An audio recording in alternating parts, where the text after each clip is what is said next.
దేవుని నామానికి మహిమ కలుగునుగాక. మన ప్రభువును రక్షకుడైన యేసుక్రీస్తు వారి నామంలో అందరికీ ఉదయకాల శుభములు తెలియజేయుచున్నాను. ఈరోజు దేవుని వాగ్దానము రాజుల మొదటి గ్రంథము 17వ అధ్యాయము 7వ వచనము. కొంతకాలమైన తరువాత దేశంలో వర్షము లేక నీరు ఎండిపోయెను.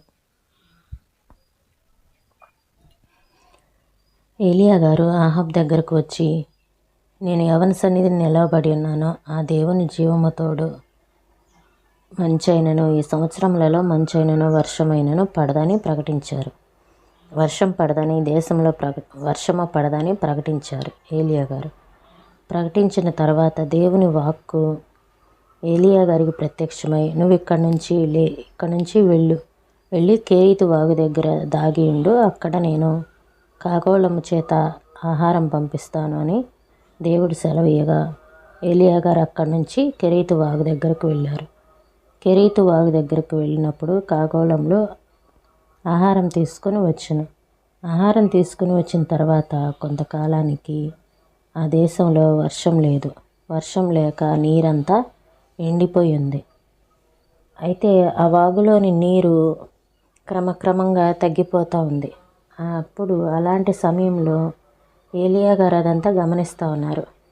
ఆ దేశంలో నుంచి ఇక్కడ కెరీతు వాగు దగ్గరికి దేవుడే కదా వెళ్ళమని చెప్పారు, కానీ నీరేంటి ఇలా తరిగిపోతుంది అనేది గమనిస్తూనే ఉన్నారు. అయినప్పటికీ రకరకాల సందేహాలు, విశ్వాసము అతనికి ఆ పరిస్థితులను చూసినప్పుడు ఎవరైనా ఇదేంటి ఇలా నీళ్ళన్నీ తగ్గిపోతున్నాయి, దేవుడేంటి ఇక్కడి నుంచి ఇక్కడికి వెళ్ళమన్నాడు, ఇదేంటి ఇలా జరిగింది అని కలవరపడతా ఉంటాము. కానీ ఏలియా గారు మాత్రం ఆ విశ్వాసం ఏమాత్రము తగ్గిపోకుండా దేవునికి తనకి ఉన్నటువంటి పరిస్థితులు, ఆ విశ్వాసము సన్నగిల్లిపోకుండా జాగ్రత్తగా చూసుకున్నారు.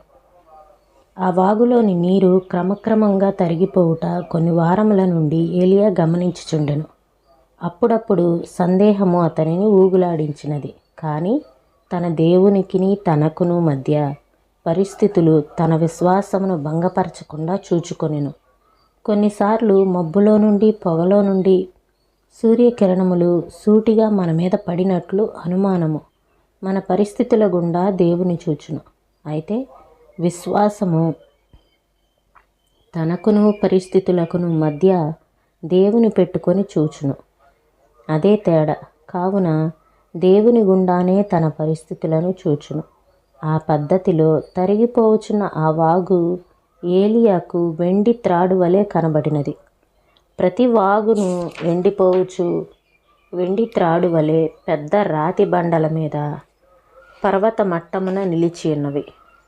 అడవి మృగములు కానీ పక్షులు కానీ ఇకను ఆ వాగు దగ్గరకు వచ్చుటలేదు. ఆ వాగు ఇప్పుడు పూర్తిగా ఎండిపోయినది. అతడింకను నిస్సందేహంగా నిరీక్షణతో అక్కడనే కనిపెట్టుచుండినప్పుడు యెహోవా వాక్కు అతని యొద్దకు వచ్చి, నీవు లేచి సారెపతుకు వెళ్ళుమని సెలవిచ్చెను. మనమైతే అంతవరకు కనిపెట్టకుండా నీరు కొంచెం తరుగుట ఆరంభించినప్పుడే హడలిపోయి పరిగెత్తుకొని పోయి ఉందుము. వాగు నీరు ఆ కొండ బండలను కొట్టుట తగ్గిపోగానే తిరుగుముఖం పట్టి ఎందుము. నిరుత్సాహంతో ఎండుచున్న గడ్డి మీద ఎటూ తోచక తిరుగుచుందుము. మనకిష్టము వచ్చిన స్థలములను పారిపోవుటకు ప్రయత్నించి ఆలోచించి ఆ ప్రణాళిక మీద ప్రభుని ఆశీర్వాదం కొరకు ప్రార్థించి ఎందుము. మన చిక్కుల్లో నుండి దేవుడు మనలను విడిపించుచుండును. ఎందుకనగా ఆయన కృప నిరంతరముండును. అయితే మన బాధ సహించలేక అలాగూ చేయును. కానీ మనము ఆ చిక్కుదారులు అలాగే ఉండిన ఎడల ఆయన మన విషయమై సంకల్పించిన గొప్ప ఏర్పాటు మనకు అర్థమగును. మనకది విభ్రాంతిగా నుండును. మనం ఎందుకు తొందరపడి విడుదలకై మొరపెట్టితమా అని సిగ్గుతో తల వంచుకుందుము. కనుక సహనముతో కనిపెట్టుము. ఎఫ్.బి. మేయర్. ఈ మాటలను ప్రభు మన వినికిల్లో దీవించునుగాక. ప్రార్థన చేసుకుందామండి. స్తోత్రం తండ్రి, పరిశుద్ధుడా, ప్రేమ కలిగిన దేవా, నీకు వందనాలు చెల్లిస్తున్నాం ప్రభా.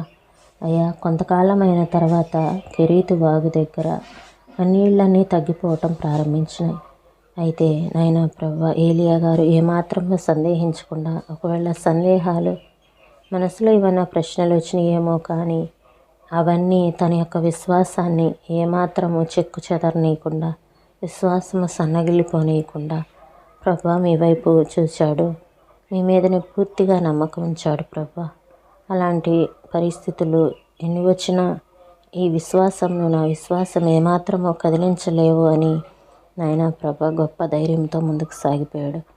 అయ్యా దేవా, అలాంటి కృపను మాకును అనుగ్రహించమని అడుగుచున్నాను తండ్రి.